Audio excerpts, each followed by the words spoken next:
Dr. Benjamin. Yes, sir. How you doing? All is well. How are you doing? Doing pretty good. Doing pretty good. And thank you for accepting my invite. Well, thank you for inviting me. Yes. So let me go here. Do you hear an echo or anything in the background? Is everything okay on your end? Everything okay? Is okay on my Okay. end. Yeah. I hear you loud and clear. So take your mind into the wonderful world of physical, emotional, psychological, and spiritual wellness. Ladies and gentlemen, welcome to the Kinetic Hour. Conversations with you and guests with your host, Kenan Wesley Mason.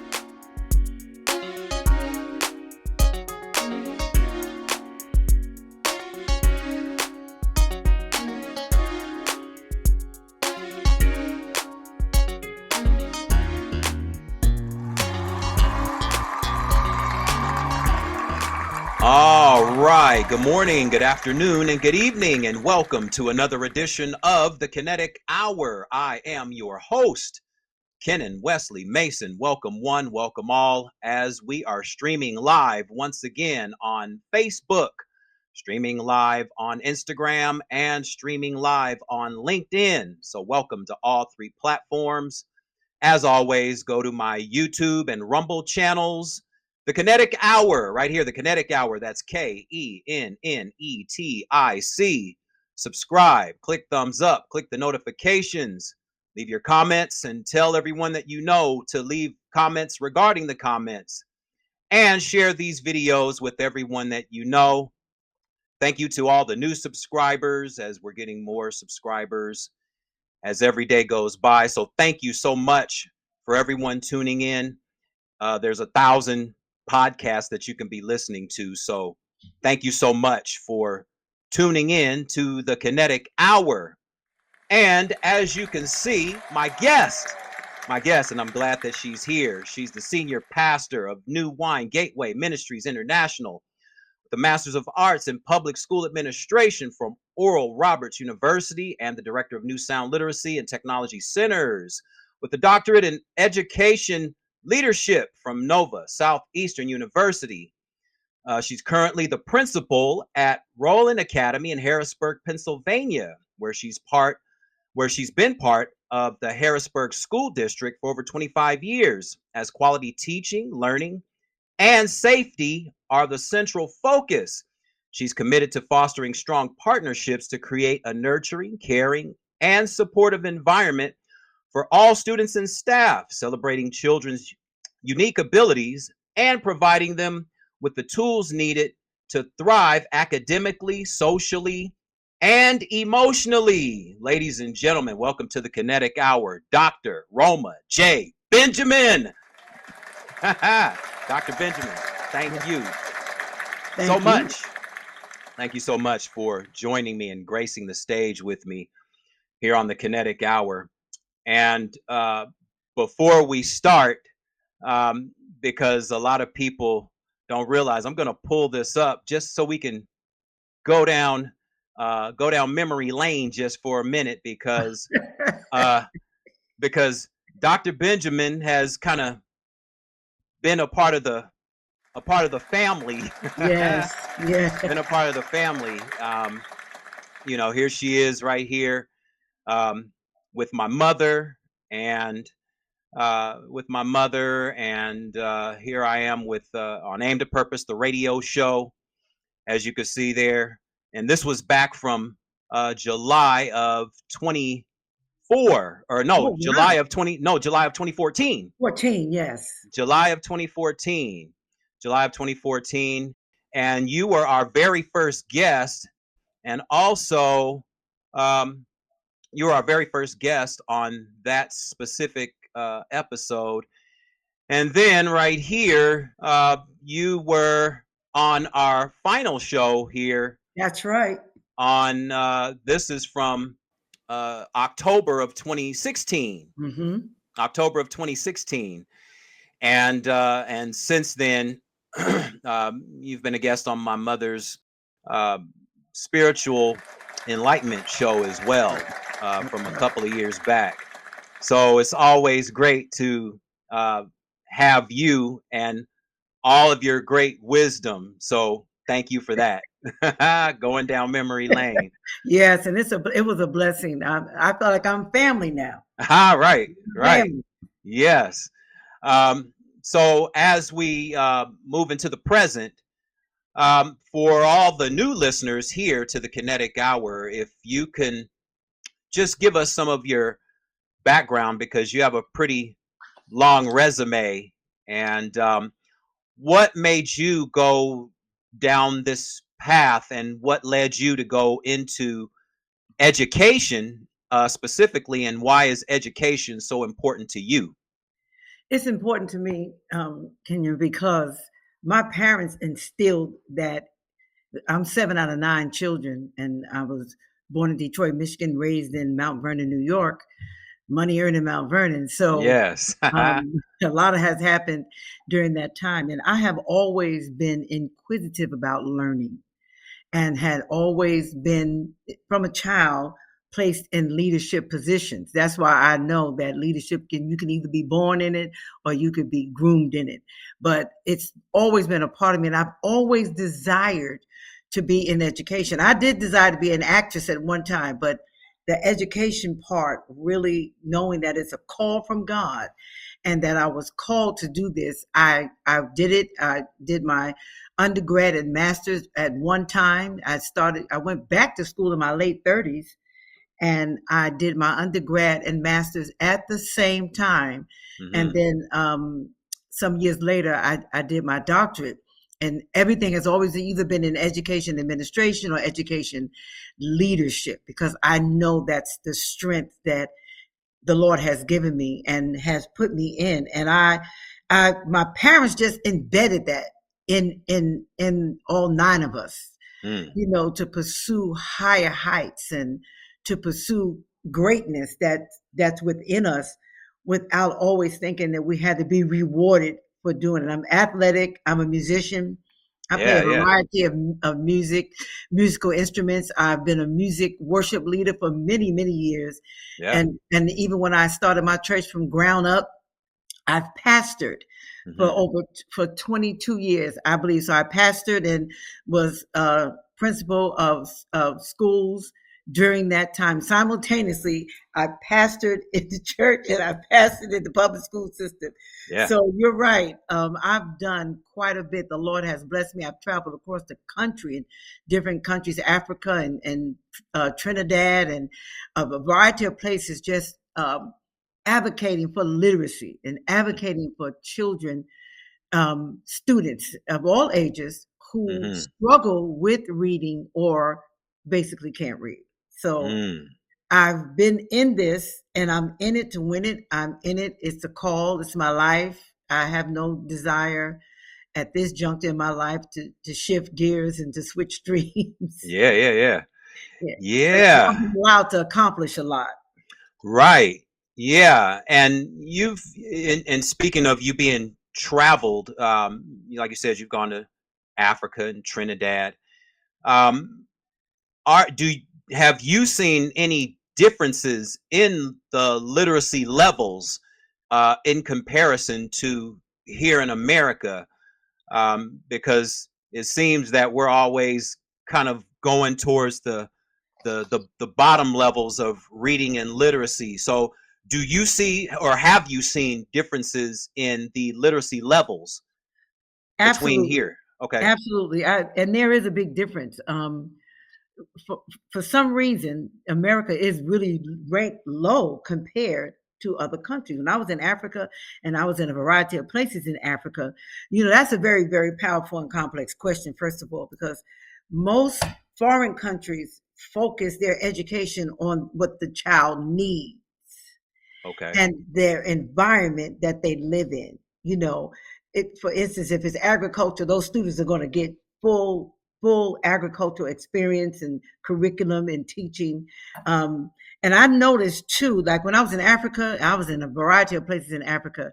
They value education. They value reading. Mm, They value respect for their adults. They value respect for the classroom. And I just was overwhelmed and amazed at the lack of resources that they had, but how the teachers and the students focused on what they were able to do with what they had and how to grow students even in the midst of a lack of resources. So, and then education, once again, the parents that I was able to speak with, that is at the top of the list. It is not the latest social media. It is not the latest outfit. It is, and if you pay attention, a lot of foreign countries send their children to America, where they think it's a greater place to learn. Well, you know, we in a tailspin right now.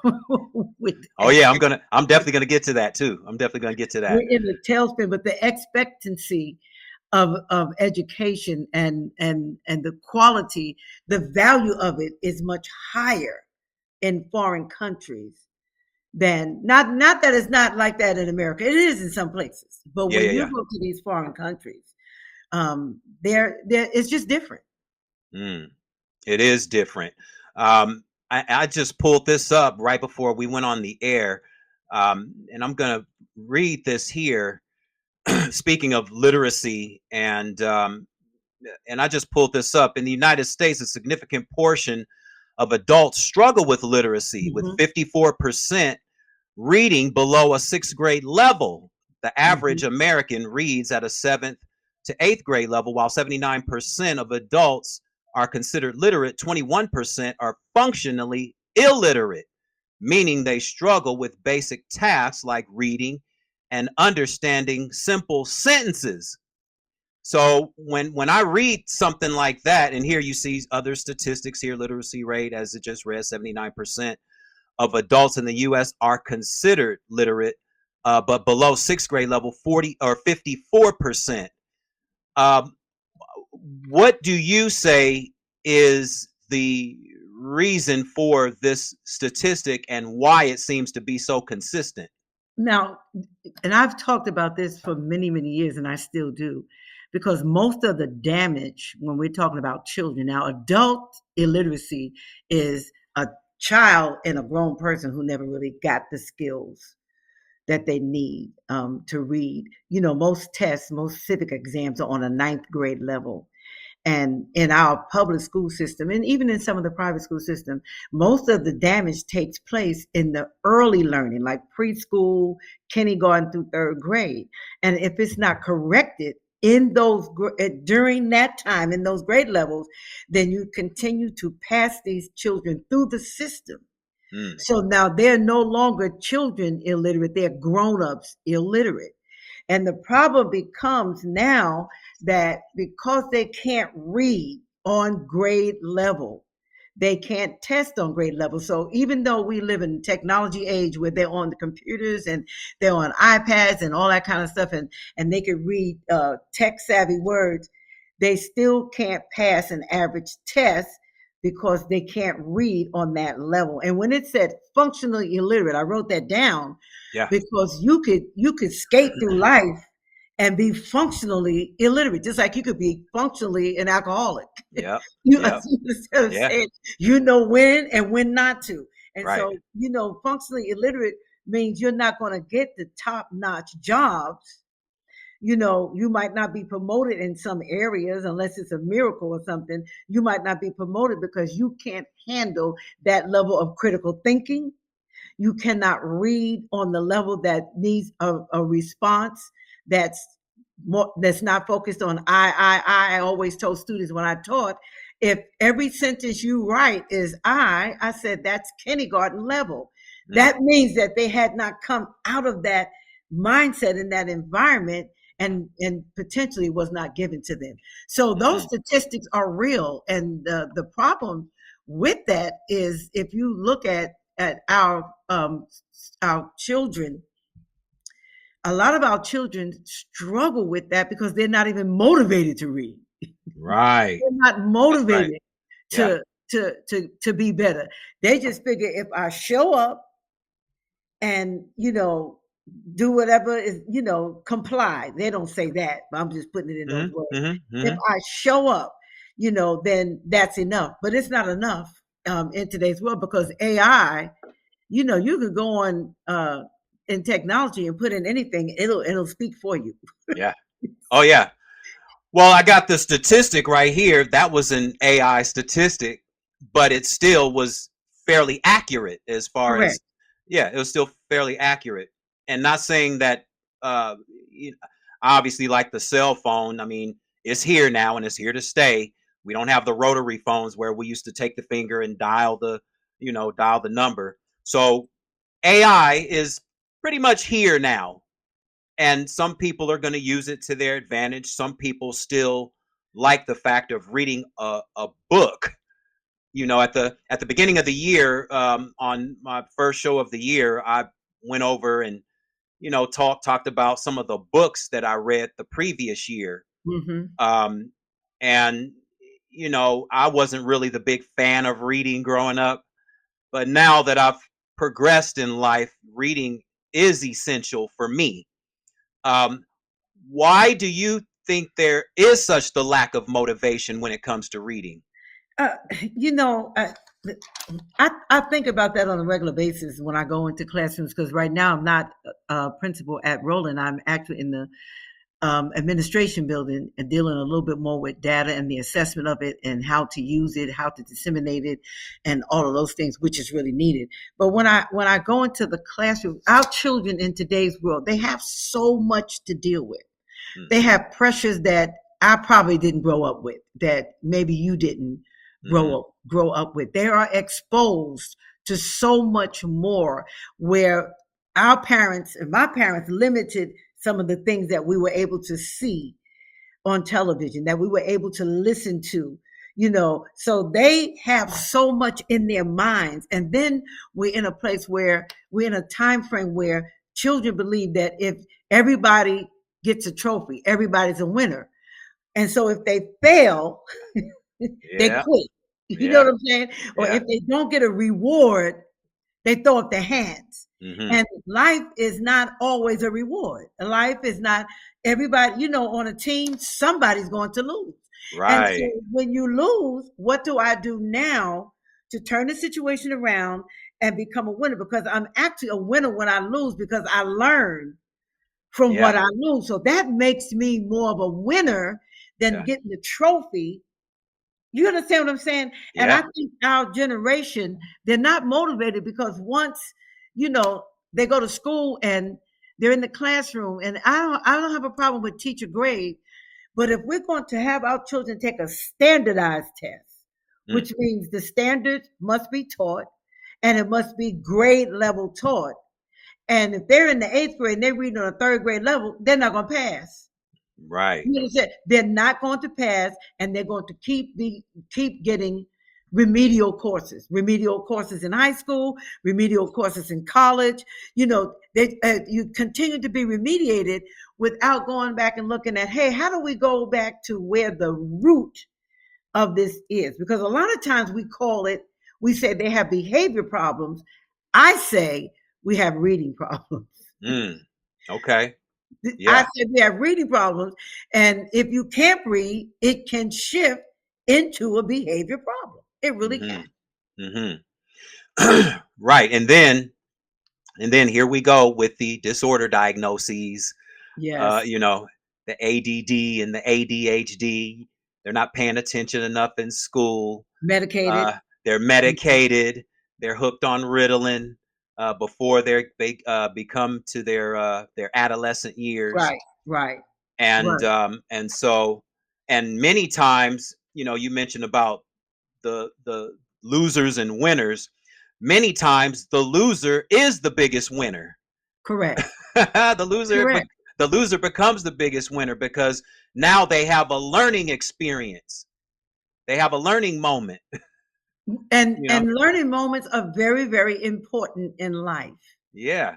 And I thought about, I said, first of all, behaviors are learned. Right. That's right. Behaviors that's are that's right. learned, and they are learned from a variety of places. They're Yeah. not, most people say they learn because their parenting is bad. No, behaviors are learned. You just can watch somebody, in the grocery store. You see I was in the grocery store today, and I was putting the groceries in my SUV, and a gentleman, a Caucasian man, as I was putting it in there, he said, "Well, would you like for me to take your cart and put it away?" And I said, "Absolutely, thank you so much."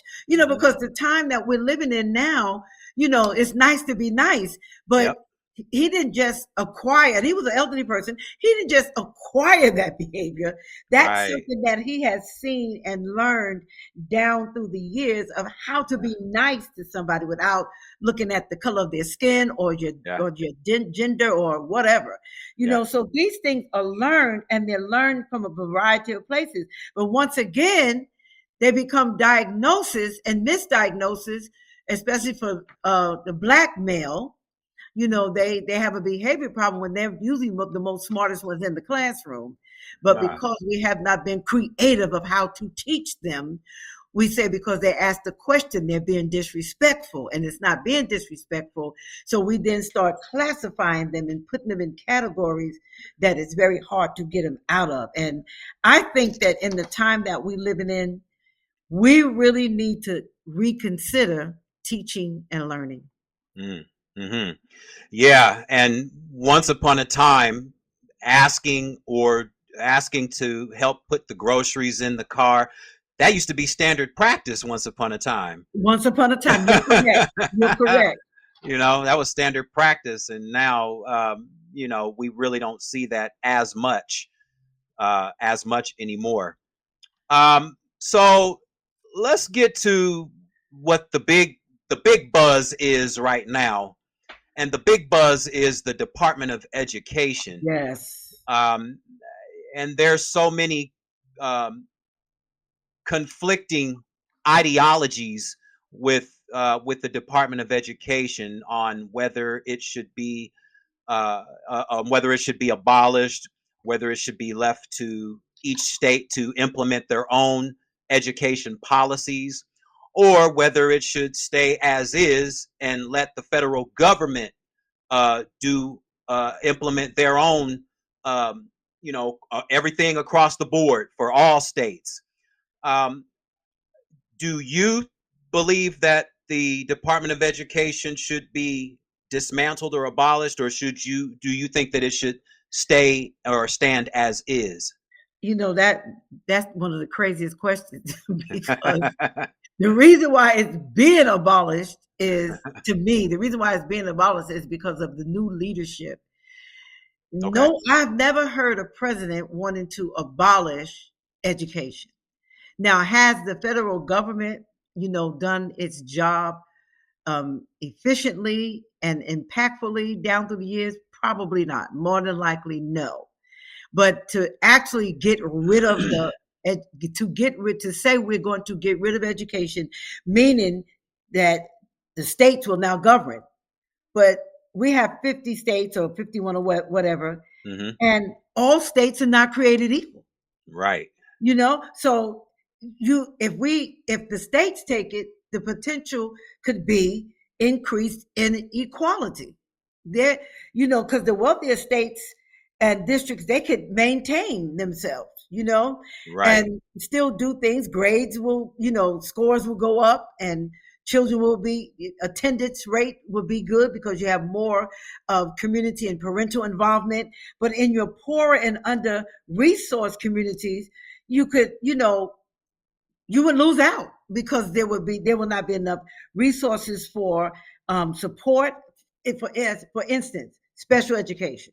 Okay. Now, I don't see how special education is when you continue to classify. That's not special to me. Mm, mm. It's just not special.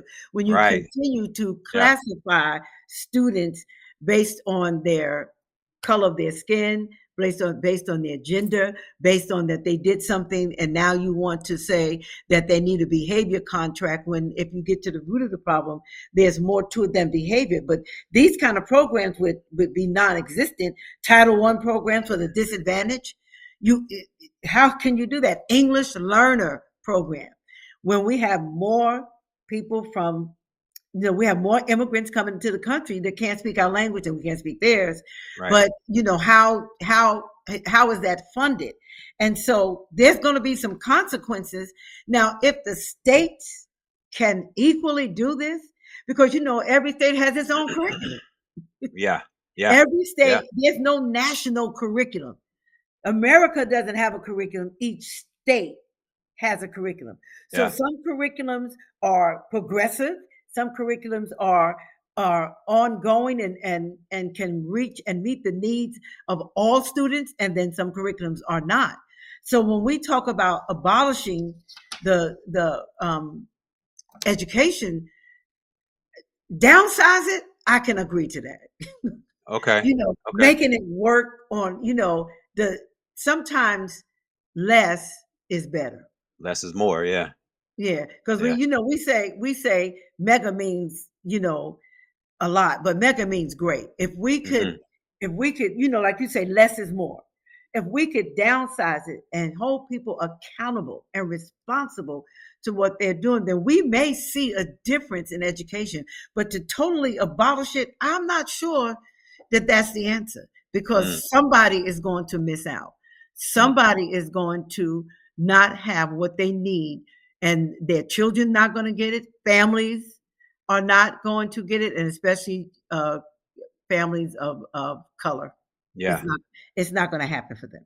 Yeah. Yeah. And and right now, I guess right now, a lot of people in the current administration, in the Department of Education, are putting on the table of taking out certain historical facts about history, about our history, and some of the great contributions that we've made to this country for the last maybe 250 years. And also, I saw some of the confirmation hearings with who's in charge of the Department of Education right now, Linda McMahon, and they asked her about some of these questions, and all she kept saying, like many of the others that have had confirmation hearings, I'll get back to you on that, meaning that they have no earthly clue what's going on. They're just kind of in there because they've been appointed to this certain position. Do you think that she, or do you think she's the best person for this position? And also, she reminds me of the same person that was in his former cabinet, DeVos or whatever they. I mean, you just hit the nail on the head. It's like puppets. Yeah. You can only say what you're told to say because their kids are getting the best education. Their grandkids are getting the best education. So you don't have to care. Yeah.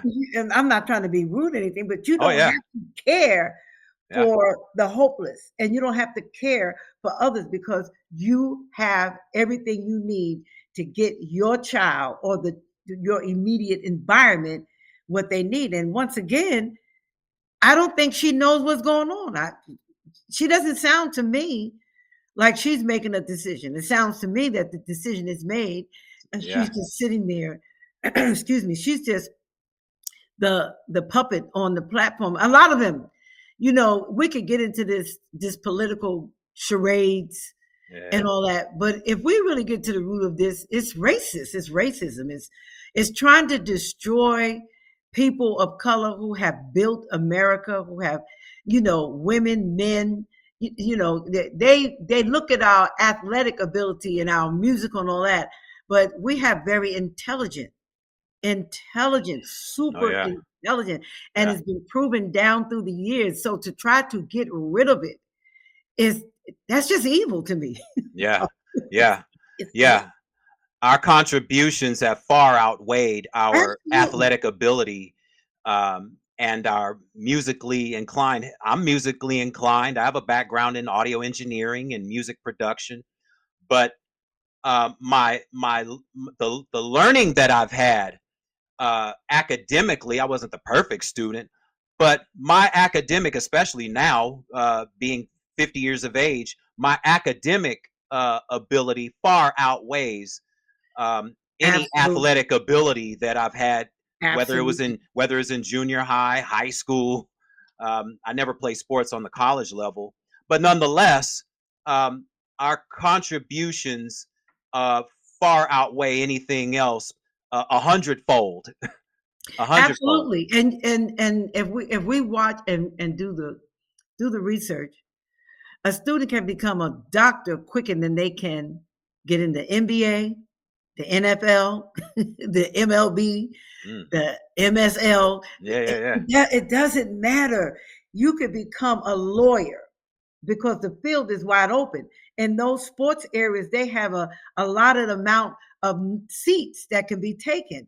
And Oh so yeah. sometimes we stress that, if you become a basketball player, you can get your family out of poverty. But we have great intelligence. If that's the case, if that's what you do, God bless you. But Yeah. why do we magnify that? Hmm.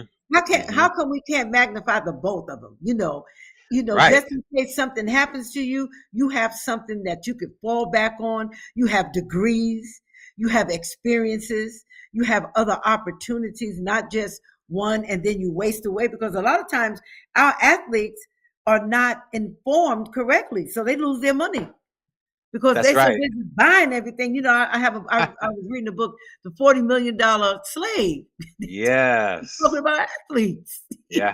You're Yeah. making the money, but you're still a slave to the system. Yeah. And so I just think that if we would just look at, the education, that inequality and equity that's going on, that we, even as African Americans, as blacks, as people of color, what do we do now that the government is doing what they're doing?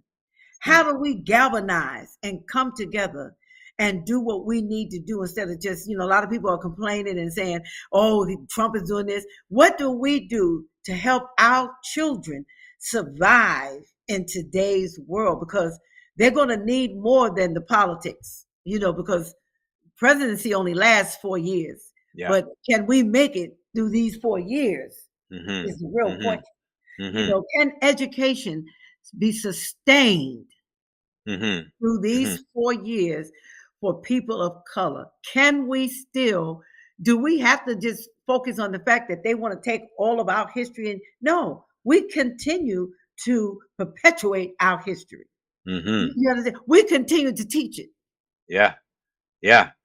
Yeah. And we do need to continue to teach it. Black history is American history. That's right. Um, you know, Latin American history, that's American That's history. American history. I mean, we were here before anyone else, so we are the history. Um, so do you think that sh- do you think that faculty should be more involved with children in the school? Because a lot of parents say, "Yo, you can't tell my child what to do." And so, do you think that faculty should have the open policy to have more control over how they discipline children? Because now we see on social media where teachers are getting into heated arguments with students, and sometimes we see students get into physical fistfights with their teachers. So what can be the balance between student and children to where children can feel like the teachers and faculty care more about them, and also uh, the teachers and faculty can know that the children are being safe in their schools. You know, it's really strange that you put it that way because technically, in the school system, you almost become the teacher, the psychologist, the psychiatrist, the Right. nurse. All of You it. become the community leader, Right. but you shouldn't. Those Okay. entities have to be involved in it, because it has to be more of a team effort. One of the things that we have to do, and including myself, because I ran into an issue that I'm dealing with, student and parents, we have to understand the makeup of our student and parents in this day and age that we live in. And a lot of our parents are almost like not far from the age of their student. When I say age, I mean mentally, the mentality of some of these parents. Like I was talking to one of my former students today. I saw her in the car place, and she said her son gets in trouble and wants to fight. And she said, okay, just fight him one time. And then after that, after you beat him up, she really said this. Now, mind you, she was one of my former students, and she was always in trouble. Always, she told me she eventually got expelled, but she's now working, in a nursing environment. She didn't get her degrees or anything. She explained that she bought her degrees, and it's just amazing what goes on in this day and age. But she's 30 and her child is 10 and they're 8. So their children almost see them as friends and buddies. And there's nothing really wrong with that. But there's got to be a fine line drawn that, if you tell your child, okay, so if somebody hit you, just beat them down to the ground. Or if a teacher says something to you that you don't like, I've heard students say, well, my mama going to come up here and cuss you out, because they hear that, And so now the educator has got to control their emotions. Right. Without going, well, tell your mama to come up here. Yes. That's like the consequence, or the that's almost the natural response, is when somebody says, well, tell your mom, I ain't scared of your mother, but you don't want, I shared that with a teacher. You may not be afraid of the parent, but that's not a response for the child, because now it becomes a power struggle, and you just released all your power to that child. And now you have no power, because you gave that child power over your emotions and power over I always say we should respond and not react. Right. There is a difference. And there is a difference. And I've many a times I've had to walk away from students. Many a times I've had to say to myself over and over, I'm going to take a different approach. I'm going to act a different way, because I was talking with another educator, and they said there are times that a student almost make you lose your certifications. You're doing your best. But one of the things that can happen is school has to have a certain culture and climate. Students have to feel safe. And staff has to feel safe. Students have to be able to know that they could talk to somebody if there's an issue, and staff has to know, if I'm going through something, I ought to be able to talk to the principal. I had a parent just wanting to cuss out a teacher real bad, and I blocked it. I totally blocked it. I'm like, no, that's not going to happen. We're going to find out what's going on, and we're going to figure out another way to deal with this. But we have to go back to, what support systems can we create to create a different culture, what we believe, how we act, how we're going to respond. And then the climate. Is it a toxic environment where kids can say anything they want, and there are no immediate consequences? There are no, what I say, positive consequence reinforcements. Because inconsistency is the new consistency. So as long as we are inconsistent with how we're dealing with stuff, kids grab a hold to that and they run with it. And so it's a lot. You have to build teacher-student relationships. And it's not overnight. No, it's not. It's not overnight. And you got to believe in your students, because a lot of times educators, they try to believe in their students, but they have so much stuff in between that causes them to kind of like, back away. But as far as taking the lead and telling them what to do, sometimes that's not a good thing. Sometimes you need to leave that to other entities, parents, mental health agencies, that can step in and help. It doesn't necessarily mean that you're mentally ill, because I said I have mental health. Healthy mentally. I may do some all crazy things, but I'm not mentally ill.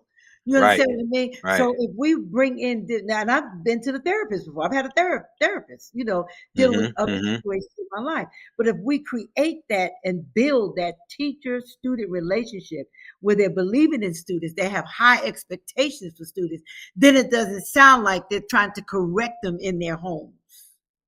It doesn't sound like that they're Right. putting them down because you have a lot of gang activity, and gangs are no longer the older kids. These kids in the second and third grade, Mhm.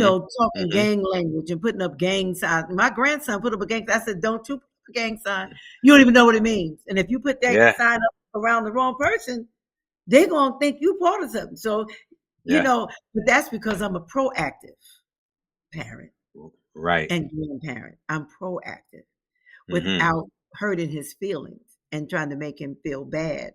And these are the things that if we was consistent with that, to help motivate our students and help motivate their behavior, I think we would see better results than just trying to tell them what to do. Mhm. Yeah, and it's you mentioned culture and climate. About a month ago, I had another educator out of Georgia talking about culture and climate, Dr. Cletus Bulick, and we spoke a lot about that and adolescents and they're being affected, uh, how they're being affected mentally and emotionally uh, within the school while they're trying to transition from their childhood Yes, into yes, their adulthood, yes, and how they have all these things coming at them, all these different scenarios of life. How am I going to handle this? How am I going to handle that? And then they have home life, which might be difficult for them. And then they have to come to school to try to learn something. But then in the back of their mind, they know that they have to go back home to all the right, adversity. right. Um, how how can we as adults kind of mitigate that, or again bring the student to some kind of comfort zone to where they feel comfortable within the school, um, so they can learn in comfort. Sometimes students are more comfortable in school than they are at home. Hmm. And that's kind of tricky because then they go home and say, how Mr. or Miss or doctor or whomever, sat down and listened to me and is understanding where I'm coming from. And sometimes that could be intimidating, for some parents who don't have those kind of skills with their Right. children. They don't have the building skills because they may work two jobs, or they have more than one child, or they don't. There's just something. There's always something that can distract them from doing what they're supposed to do with their child. So, but kind of like bridging that gap with the parent. Like, I have parents who literally would come to me and say, "Hey, when I was in elementary, the principal, I had a parent bring a bell. She said, 'Whip my child, please.'" And I said, you can't whip a child." And when I Yeah, saw yeah, that student, one time I saw her in the store, she said, "You remember Miss Benjamin when my mama gave you the belt and told you to whip me?" But I didn't whip, and I loved her. yeah, yeah. I loved her. I talked with her. I talked with her mom, and it's not easy, but it's not easy at all. But you have to be consistent with it because Mm-hmm. there's resistance, there's trepidation, and there's insecurities with parents, of what could be going on in their lives, and they don't want you to know some of the private things that are happening. And I'm of the persuasion that if there's something excuse me, that may be detrimental to the child, as a mandated reporter, I must talk with those parents and get them to understand, hey, we have to create an environment for your child to be successful, and how to do that without them feeling that you're trying to interfere. Because you get that a lot of times from Hmm. parents, that you're trying to interfere into their business, and Yep. you're going to tell somebody else. No, but it's an art. I call it the art of love and understanding, where you don't take it personal until they understand and realize you're really there for them. Mm-hmm. You're working Right. with them against the issue, not against them, but you're working with them Yeah. against the trials and the tests and the inequalities and all the things that's going on with their children and their inability to learn on the level that they should. I had a kid who was special ed and he just would tear it up. He would tear it up. And I would come, I said, come here, sweetie, and we would sit down and talk. I said, well, why are you doing that? And he said, well, Dr. Benjamin, you know, I have anxiety moments. And Mm. according to, then he would tell me what was in his IEP. I said, Okay. now, if you know that this is happening to you, you can't use that as an excuse to go and beat a child down to the ground. Yeah. But Yeah. because we have misinformed our kids Mm-hmm. and excuse some of their behaviors, because the public school can only do but so much. We Right. need other entities to join in, communities, churches, boys and girls clubs, you know, different people to join in and to help us in this generation who gets angry and who feel entitled. And they'll get angry real quick, fast. I've had kids say, I just don't like her. Yeah. Yeah. Yeah. And I Yeah. said, well, you know, the potential of her not liking you does exist too. I said, Mm. so then I said, and they was, well, I don't like you, Dr. Benjamin. I said, okay, and I don't like you. Now, how are we going to fix that? Right. How are we going to work together that we've identified? Yeah. But and then they said, well, don't ever tell a child I like them. No, this is what we're dealing with, you know, because they think that they could come and go toe to toe with you. No, Yeah. Yeah. no, there has to be instilled in our today children respect. Yeah. It Yeah. has to be. And it starts with us building relationship, and it's going to take time. Mm-hmm. It does take time. It's a daily process. And it does, like you said, it bridges that gap between the student teacher relationship and also the parent teacher relationship. Absolutely. You know, back in the day, they used to have the PTA meetings and all this. You know, my mother used to go to them every now and then, PTA, just so we can kind of have a rapport with the teachers. Yes. So that way that they can know and we can know that we're all on the same page. So our child and their student can be the best that they can at whatever grade level. You're at the middle school level, 7th and 8th grade, where you are. I have a 10-year-old daughter. She'll be 11 in August, Oh, and she'll be starting her middle school years yes. coming in the fall. How can we reassure that our students, especially again when they're transitioning from the childhood and going into their adulthood, where they have the hormones and everything's changing, their bodies are changing, their brains are changing, how can we reassure them that they can be the leaders? They can be leaders just like their teachers or just like their principal. They can be leaders. How can we reassure them that they can be just that? I think a lot of conversation around that has to take place on a consistent level, because in education, we put so much, you got to get an A. Right. You don't bring an A home, I'll be disappointed in you. And we put such heavy, unrealistic, you can't, that expectation, that's an unrealistic expectation that you got to have an A in everything. I never got an A in math. All I had were D's and F's. Because I had a mental, but my parents never demanded that I get the A. I just had to hang in there and do. I was tutored through math through college, through my undergrad and my master's. I was tutored. Okay. So a lot of times we put these expectations on the kids, and when they don't get it, and when we don't give them the $100 for the A, then they, become depressed. They become down and out. And if you ask the child, why do you want an A?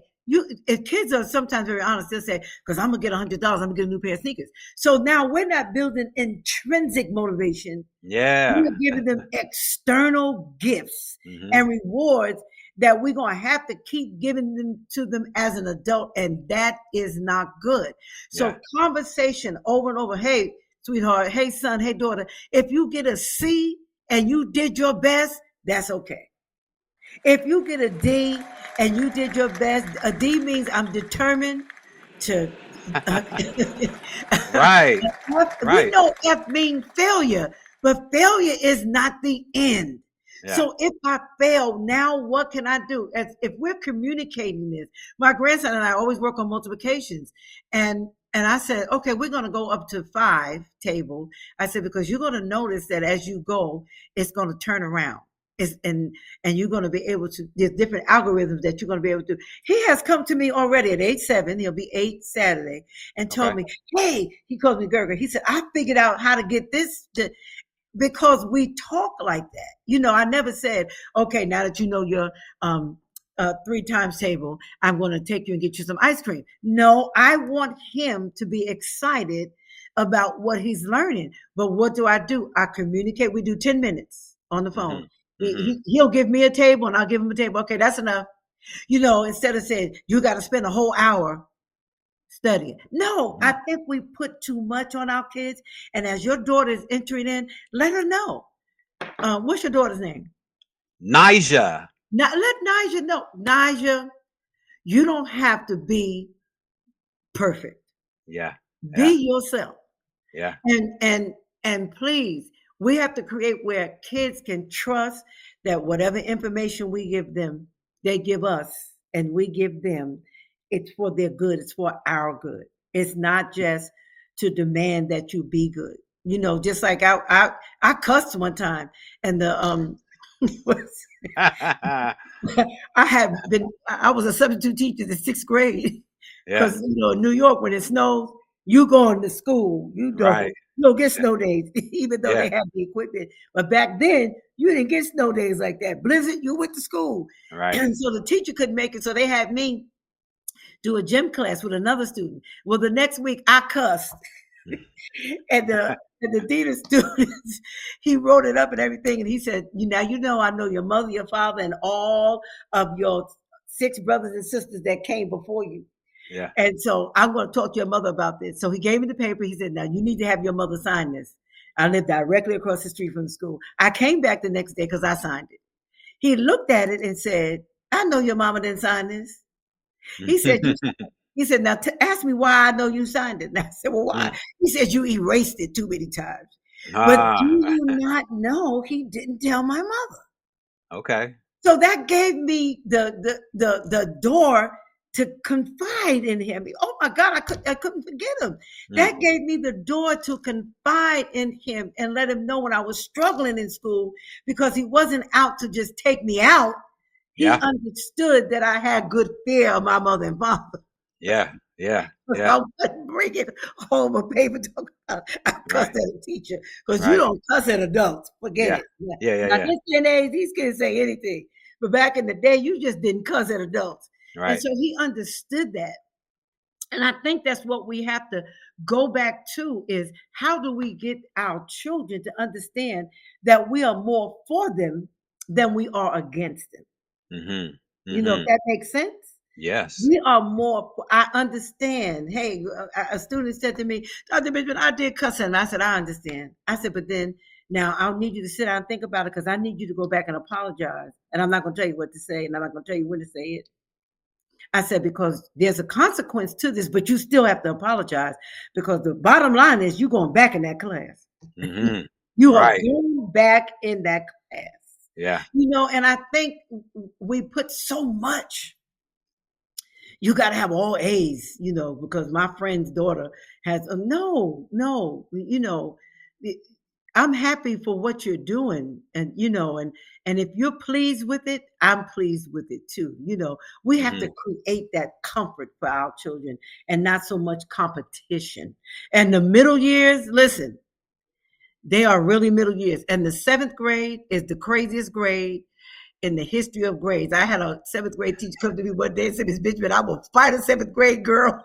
Right. And I tell Right. you, but I understood where he was coming from, and how do we sit down now and get you in the relationship with these kids who are going back? You're right, going back with their hormones, with their emotions.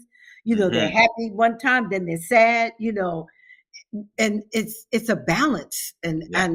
I don't think that there's a remedy that we could say point 1, point 2, point 3. I think it's an experience.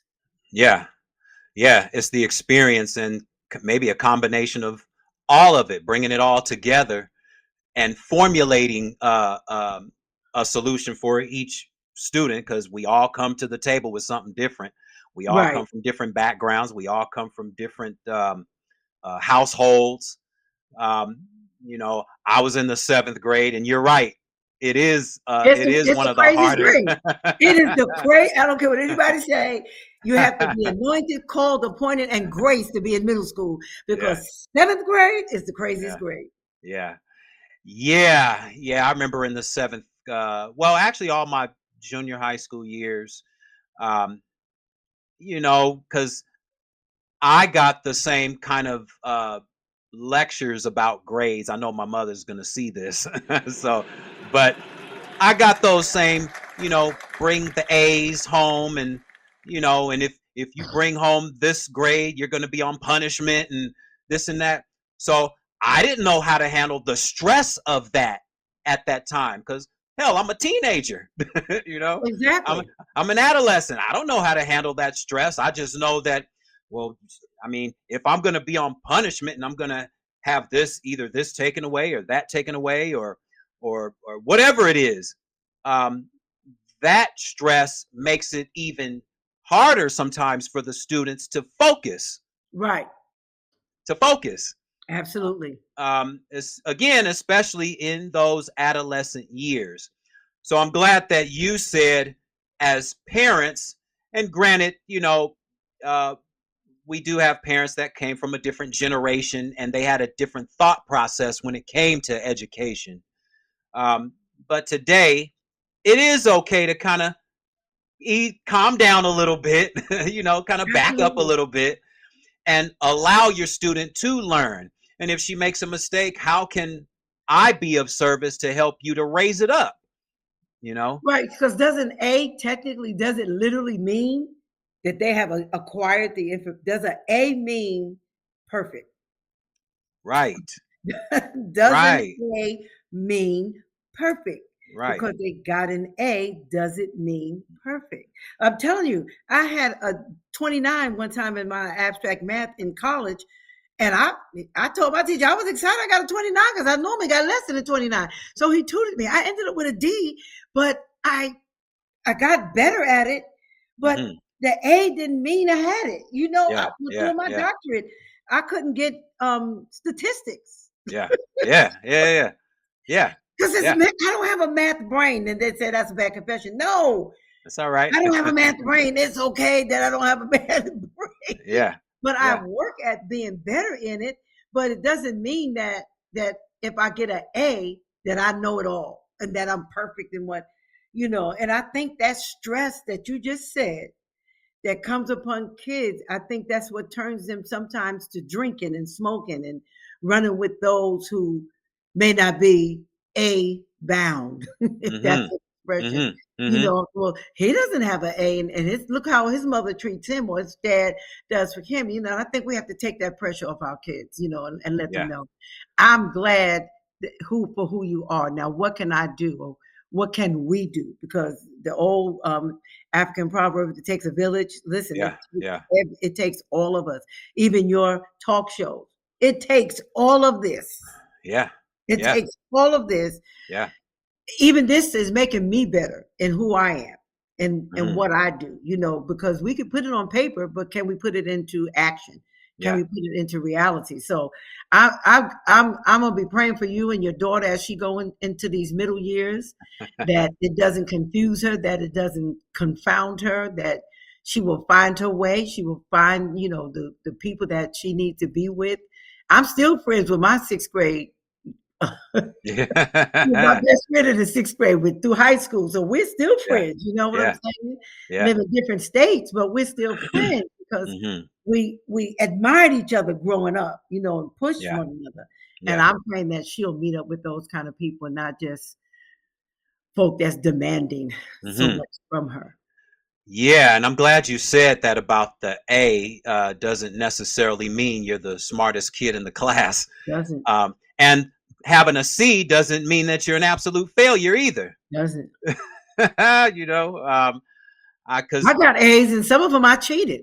So if we if we be realistic, and some of them I right, helped others cheat. I took yeah, other people's yeah, tests. yeah, So I'm just being straight. yeah, yeah, I cheated on some things. I had things yeah. in my head because the pressure was you got to have an A. Even in your degrees, you Hmm. can't be below a B plus. All of that Hmm. kind of stuff can sometimes take effect on your psyche. Yep, And you start doing crazy stuff. So yep, I've cheated and gotten an A. Did yeah, that make me the expert in it? Absolutely not. yeah, yeah, yeah. Another thing, just so I can kind of divert in a different direction for a couple of minutes. When I was in junior high school, I had real bad acne and, was kind of Yeah. awkward, the introvert, kind of kept to myself. And I was teased and bullied and all that stuff in elementary school.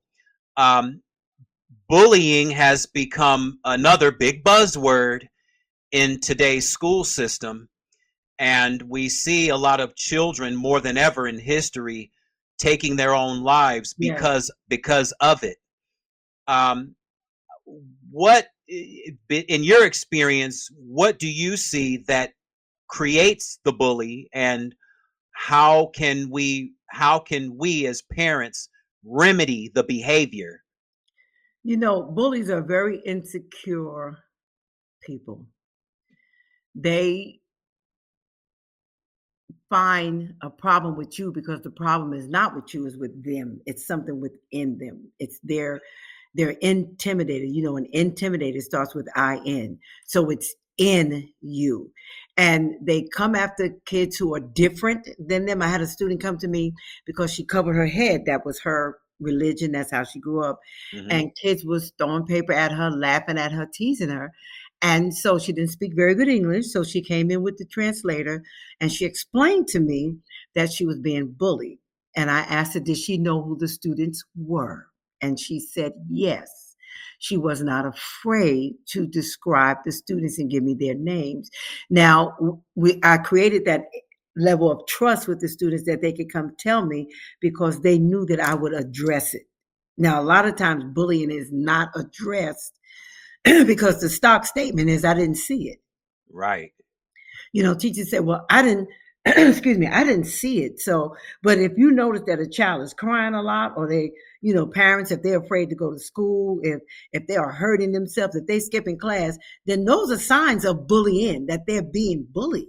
And so even if you don't see the actual act of bullying, something is happening. And I knew something was happening because she wore the scarf over her head.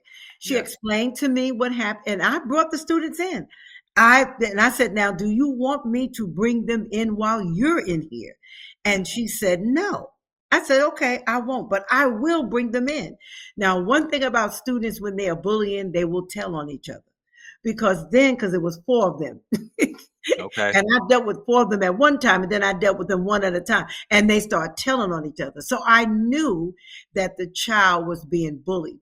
And then I got with those different entities, the counselor, the assistant principal, with the parents, and we dealt with that bullying situation so that that child could feel comfortable and safe coming to school. Because once again, you're right, bullying is a buzzword, and it's not like before you just taking somebody's milk money or taking their pencil. Yeah, yeah, yeah, yeah, yeah, yeah. Oh, it it's has much, it's it has much deeper now. it has far exceeded Yeah, yeah, milk money and pencil. It has yeah, kids say cruel and mean things. They try to find out things, and it affects a person's psyche. It affects their heart. It affects their emotions. And so parents have, would sit down and talk with your child. If you have to remove your child from that environment, remove them. Okay. Don't, no, like we have online as well as brick and mortar. Put your child online, and that means you're going to have to be with your child. If that's safe for your child, do what's safe, because you're right. Too many kids are taking their lives. My grandson was being teased in school. They was calling him fat. And I said, okay, we're going to work with you of how you feel about yourself so that you don't respond to their ignorance. Mm-hmm. And to them, they're intimidated by you because he's tall like his dad. He's a big boy at 7. He's bigger than everybody in his class. So of course he's going to be singled out. I said, but do you like you? And I would work with him, and his dad would work with him, going back and forth, and it's not easy. It's not easy because kids are pressured to want to be liked by their peers. Correct. They are pressured to want to be liked by the kids that they go to school with. And I was like, well, hey, if we need to put them in another school, then so be it. But then, he started ignoring it. And, he said, I just said something back to him and kept going, Mm-hmm. but it didn't fight, but bullying is there's cyberbullying, kids getting on the internet. Yeah. I can't tell you how many calls and phones that we had to go through, and you have to call the police and all that kind of stuff with threats. And it's just, to me, it's out of control. And I really believe parents can control the social media. I control my grandson's phone. Yeah. I do. Yeah. It's limited. And I believe parents, we got to control. If we want the life of our kids to be long lasting, we have to take the initiative to control it. And schools have to control it too. Mm-hmm. Schools have to control it. We can't just say anymore, I didn't see it. I didn't know. Nobody told me. You see the signs. Yeah. Yeah. You know what I'm saying? Any sensitive educator will notice the child who never turns in their work or is always off in a corner somewhere. I had a student come to me, Dr. Benjamin, can I eat in the office because I don't want to fight, because she was being bullied. And guess what I told her? Absolutely. You eat in the office. You eat it. And then her parents became familiar with me and they appreciated it. No, you eat in the office. You come eat in my office when you need to. Because it would eliminate some of the stress that they go to, but it will also show the kids who are the bullies that they're not going to keep bullying. Mm-hmm. Because, bullying is insecurity. You know. Yeah. Yeah. It's insecurity. Yeah. And now that I'm older and I've done my psychology course and everything. Oh, yes, that's right. I look back and, I look back now and say, you know what? I can't blame the child. Right. I can't blame the child. Obviously, it was something going on either with him or the household. Like you say, they pick up on certain behavior patterns that they see in the home. They might see their parents fighting all the time, or they might see other family members, whatever the case might be, and they may not be able to have the rapport with their parents to where they have the open communication. Yes. They're being shut down with all of their emotions, their feelings, and then they bring it to the school and express it.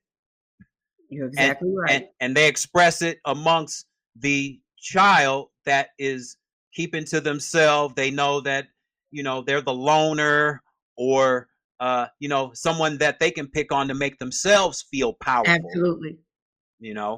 So now when I look back, I step into the child's shoes and look at it from their point of view and how they may have been treated as a child. Mm-hmm. And they want to take that aggression out on somebody. Right. They can't take it out on their parents, so they're going to take it out on another student, or they'll take it out on the teacher.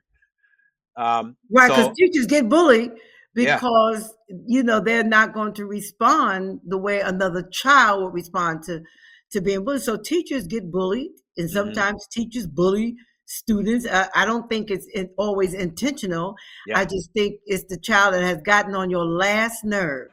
You know, there's only one reserve nerve, Yeah, and they yeah, have yeah, yeah. gotten on your last nerve, and so you just use any technique to let them know you have just it, Yeah, you've angered me. yeah, But yeah, how yeah, do I respond? How do I handle that anger? You know what?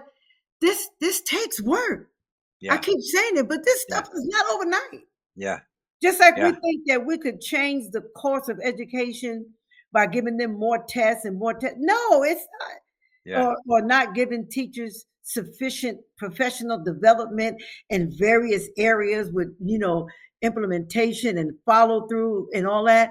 It's Mm. just, this is not an overnight sensation thing. This is not going to happen overnight. This Yeah, takes, research says you need at least 3 to 5 years yeah, to yeah. go back and review. It's a joint effort, and we see a lot of teachers going on strike, especially here in California. We at least every few years we see the teachers going on strike because they don't have the resources to do Right. their jobs efficiently. And they don't Uh, get paid that like they should. they're getting underpaid, and I've said this for years that teachers should get at least 100 grand just to start, or Period. something close to it, to where they have a livable wage, and then the children will be more motivated to follow in their footsteps. Because many times teachers, at least when I was going to school, you saw teachers, they were driving in their beat up cars, and their clothes may not have been up Barely to making it. par. Barely Yeah, making it. they're barely making it. So what is the incentive for the child to learn all the stuff that they're being brought to the table, if the people that they're supposed to be looking up to as teachers, uh, they're in many cases doing worse than the students in their families? And you're exactly right. And what we're dealing with now is teachers are leaving the profession. Right. They're leaving the profession and they're taking on different, excuse me, careers. So now we have more, and I know that this is across the board. This is not just where I am. We have a lot of long-term subs who come Yeah. in with alternate degrees Yeah. that have not had the sufficient training and teaching dealing with our today youth, that it's a struggle. It's a Yeah. struggle in the building. Yeah. You have more long-term subs than you have certified teachers, and a lot of universities are not even offering educational degrees anymore. Mm. They're not offering it anymore. They're offering everything but an educational degree. So it's like, but like I said earlier, what do we do Mm-hmm. to make Mm-hmm. ourselves better as a community of people, instead of just saying, they don't like blacks or whatever, it's racism? What do we do? Now, what do I do to make where I am better, to be Mm-hmm. more impactful, to have more of a voice, Mm-hmm. and same as you with your program, Yeah. and Yeah. with all that you do, your with psychology or Yes. psychology, Yes. all that Yes. you do dealing with the psyche. Yeah. What do we do to make it better? We might not be able to fix it all the time, but how can we make it better where we could survive on what we have? Right. Yeah. Yeah. Just make it a little bit better every day, and collectively it'll come together eventually to where everyone will have what they need, instead of coming out their own pockets to Absolutely, to because to that happens. purchase school supplies for their students. That happens, and teachers are really, they're really invested in who they are. And I know, even as an administrator, well, I come out of my pocket as an administrator, as a teacher, whatever area I'm in education, I come out of my pocket and I don't put in a receipt to be reimbursed, Mm, because it's coming from my heart. right. And if I don't have it, I don't have it. But if I'm Yeah. going to Right. do it, I'm going to do it without broadcasting it, because I Yeah. still do it. Yeah. Yeah. Yeah. It's just who you are. It's That's just who right. you are. What are the differences? Because we've talked about behaviors and education and academics and different dynamics in schools. What are the difference? Because you're in Roland Academy. What are the differences with attending, or are there any differences with attending an academy versus a private school versus a public school? Are there any advantages to a student being enrolled in a specific academy versus a public or private school? You know, a lot of that is just language. Okay. According Okay. I thought I'd tell Okay. you. Okay. A lot of it is just language Okay. because both the academy, now the private school is different Okay. because the private school is funded differently. Correct. Okay. Their sources of funding comes through donors Right. Okay. and very limited federal government involvement in private schools. A lot of grants and a lot of donors. So Okay. there is a difference between private, public, and academy. But academy and public school, they're both educational institutions, and they both basically provide knowledge and skills to students. But now the academy,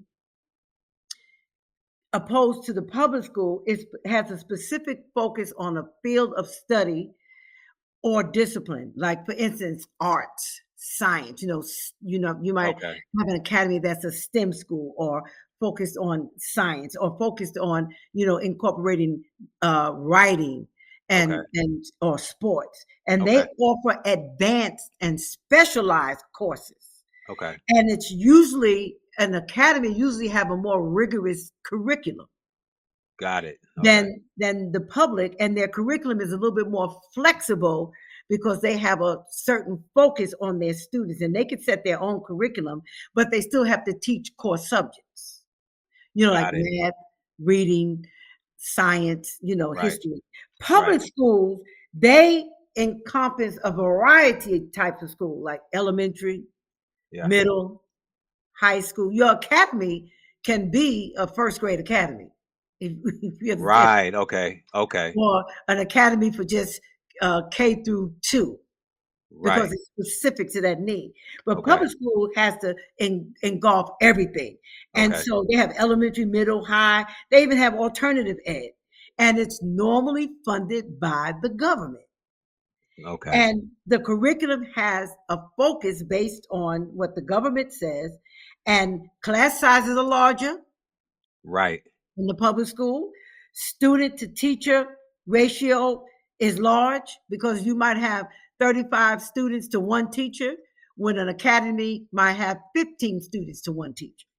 Mm-hmm. And there's not a lot of extracurricular activity, the sports and stuff, and the funding is different. So public schools, there are some public schools that name their school academy, but it's technically a name only. Okay. Okay. Did I say that? Okay. Okay. Which is why Roland Academy is just 7th and 8th grade. It's 7th and 8th. It has a specific focus on Okay. 7th and 8th grade, and the district is in reconfiguration. So this upcoming school year, after we end this year, the Roland Academy will just be specifically 8th grade, and there's some specific things that take place. Like there's other middle schools that are called academies, and some of them have STEM programs, science, technology, engineering, and math. Right. Some of them focus mainly on that, and that's why they call them academies. But then there are times that they call them an academy because it's just a buzzword. Right. It's just true. It's Yeah. a buzzword. It sounds better than elementary school, Right. Yeah. Okay. Okay. or it Okay. sounds better than just plain old middle school. It's Yeah. Johnson Academy. Right. Right. Right. Okay. Okay. I get the differentiation now. Okay. So in Roland Academy, where you are now, you have something called positive behavior interventions and support, station rotation, and culturally relevant instruction. So what is the purpose of that, and how is that being implemented in the school? It's like that because you have tiers of students. Okay. You literally have tiers of students, and then you're dealing with behavior. Now, as I stated, I'm not in Roland right now. I'm at the administration building, but I do know that I function with this because it's really dealing with, you want to deal more with culturally relevant instruction. Okay. because you have tiers of students. You have student-wide expectation for behavior and consistent expectation. Then you have another tier that's for small group intervention. That's why it's called PBIS. And this is only for some students who are referred, and that you have check-in, you have a check-in and check-out. These are students that, bubble students. And Okay. you're Okay. dealing with social skills, and then you're dealing with training with these students, specific areas. And then you have intensive intervention. Mm-hmm. And believe it or not, a lot of kids fall into this. But this is only for a few students, but it's the larger amount of students, if you understand what I'm saying. So Okay. now you're dealing with individualized behavior and supports and expectations. You're collaborating, you should be collaborating with mental health individuals, if you Mm-hmm. understand, professionals. You deal more with functional behavior assessments, because now you're dealing more with the behavior of a child than the academics when Okay. it gets to that. And so Okay. it's called positive because you have to be clear with expectations. Teaching, you have to teach appropriate behavior. Kids have to learn appropriate behavior Yeah. Yeah. because some of them have learned inappropriate. There's Yeah. positive reinforcement, and then there's also negative reinforcement. But in PBIS, there's positive reinforcement, consistent consequences. Mm-hmm. You Okay. can't do something once and then turn around and do something different, because kids understand inconsistency. They Yeah. will run with it. Yeah. This should be data-driven decision making. What does the data say about the students? Where does the infractions take place? Is it in the morning? Is it in the reading class? Is it in the math class? Is it in the cafeteria? Is it in the Okay. hallways? And how do we deal with this? Family and community engagement should be involved. And this should be a team-based implementation, because this is tier 3 and school-wide plan. Now, when you look at this, and I have a very dear friend, Dr. Nicole Holland Sims. She's like the guru in PBIS, and you want to get her on your show. She's Oh the yeah. guru. She is the guru of this, as she goes across the country, really training staff how Okay. to look at this and how to look at multi-tiered support systems.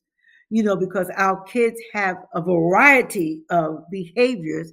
And once again, when you get to the root of the behavior, it's the lack of the ability to read on grade level. If we really get to the root, Mm-hmm. if we Mm-hmm. see what the data says, if the data says that little Johnny cuts up first period in the morning, and first period in the morning is reading, then you can almost assess that Johnny can't read. Yeah. Yeah. You Yeah. know? So now Right. what interventions are going to be created so that he does not miss the reading class? Because if he cut up, they're going to remove him from the class, because Yeah. the rest of the kids have to learn too. So Right. what interventions should take place? Or if in the cafeteria, when you're around other students? And these are the things that you look at, because it should be more on the positive reinforcement Mm-hmm. and not so much as punishment. Right. Right. And that's in all schools, especially in our school district. All of our schools function on the PBIS level. Mm-hmm.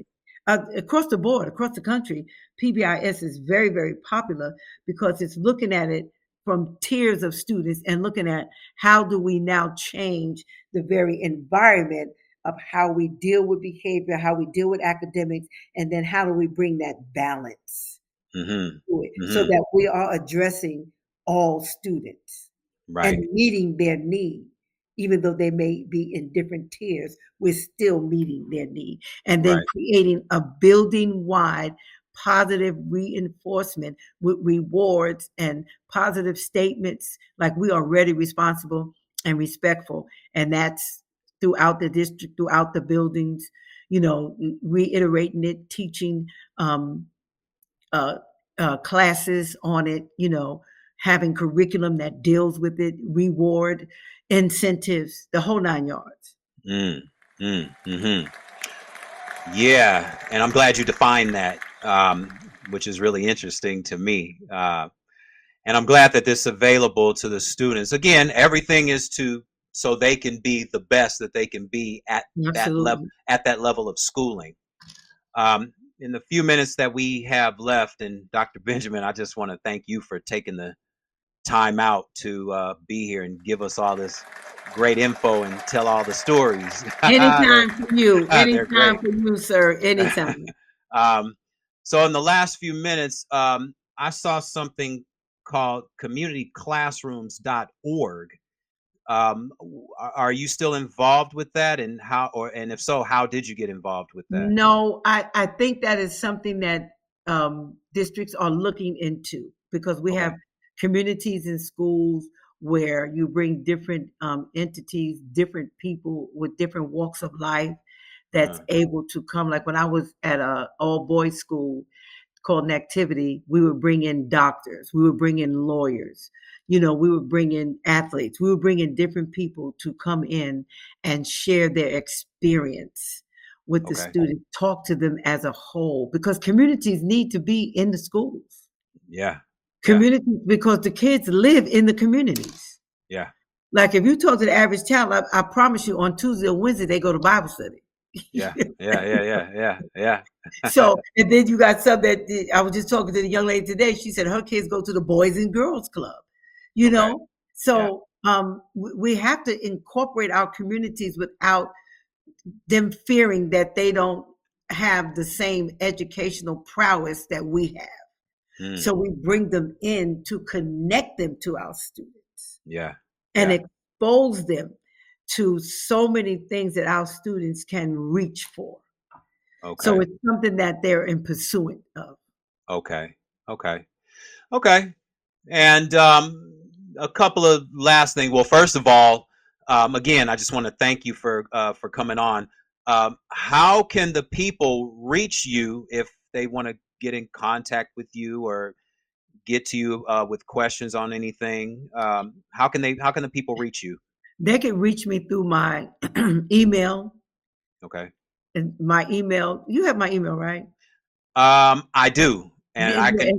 I it's doc, you could give it out to doctor with a period or dot, whatever you say, rjbenjamin@gmail.com. So very easy. okay. And then I could send different other avenues of connecting me. I don't use my web page Okay. because I have to update it, but I don't use it. I think, I just like to talk to people on the phone. You email Okay. me and I'm going to Okay. call you or you call me, because I like to be more personal with it than Yeah. just, Yeah. just the text or a web page that sometimes you don't read. Okay. Okay. And Okay. I don't read either. No. So So you, go ahead. Go ahead. so you can, and you have my phone number as well. Yeah. You can Yeah. give that out as well. Okay. Well, in post production, I'll make sure I put that up on the screen, Absolutely. and that way, if people want to get in contact with you, they can. Final question before we wrap up, and I like to ask all my guests this final question here: what does life mean to you? Wow. Oh, wow. Life, and I say this to my son all the time, because I am a woman of very deep faith and trust in God. And so life for me is to understand who I am in Him and who He is in me, and to live in peace. Mm, mm, I stress and anxiety and worry and all of that stuff, and it comes, but I am the number one person that will shut it down. I will shut it down. Like I said, I'm dealing with something right now that took place, and I told you I couldn't really talk about it right now, but I'm dealing with something right now that I know came against my character. But I know that the Lord, first of all, is seeing me through, clearing me of all of it. But I'm at peace mm, because I know who I am. right. I understand my worth in the call and the assignment that God has placed on my life. So I guard my life. I Mm, guard my heart, because the scripture says, out of my heart flows the issues of life. So I guard my heart. And if you want peace, come in my place because you coming right into peace. Right. In my office, wherever I am, I believe in the peace of God and peace of mind and peace of heart. That's life to me. Peace of God, peace of mind, and peace of heart. Yes, sir. Yeah, I like that. Dr. Benjamin, again, I can't thank you enough for gracing the stage with me here on the Kinetic Hour. It's always great to talk to you. It's been about 3 years since I last saw you on my mother's show. Yes. So I just want to thank you for just taking the time out and to just share yourself with all of us. I appreciate you. I appreciate you reconnecting, and please tell Mom I said hey, and we Yeah. got to get together again. And this has really been a blessing to me. So thank you so much, and I'm at your disposal at any time. Well, thank you so much for that. Thank you. And to everyone listening and watching, again, there's 1,000 podcasts that you can be listening to. So thank you for tuning in to the Kinetic Hour. Once again, go to my YouTube channel and subscribe. That's the Kinetic Hour, KENNETIC. Subscribe, tell everyone that you know to watch this episode and all other episodes. Once again, thank you to Dr. Roma J. Benjamin for taking the time out. And until next time.